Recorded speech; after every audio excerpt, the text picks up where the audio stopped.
Очи да се отвараат и на грбот. Средношколка од Кочани во последен момент спасена од силување, напаѓачот и пришол во полициска униформа. Пријавениот ја пресретнал со неговото патничко моторно возило и представувајќи се дека е полицаец и побарал лична карта. Откако девојчето изјавило дека нема лична карта, пријавениот со возилото ја однел во куќата каде што престојувала и се обидел да ја силува. Жива среќа било што повиците за помош на девојчето ги слушнале роднините од соседната куќа, па притрчале на помош и силувачот го спречиле во намерата. Полициската истрага открила дека младата Кочанка не била единствената жртва на лажниот полицаец.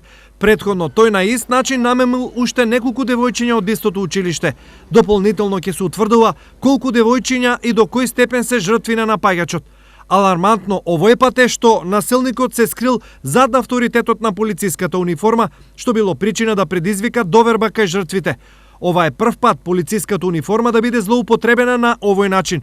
Лажниот полицаец е со 2 кривични пријави за обид за силување и лажно представување, и тој веќе е со одреден притвор од 30 дена. Сепак, опомената останува. Пред вие да тргнете со полицаецот, побарајте тој да се легитимира. Можеби зад униформата се крие опасност.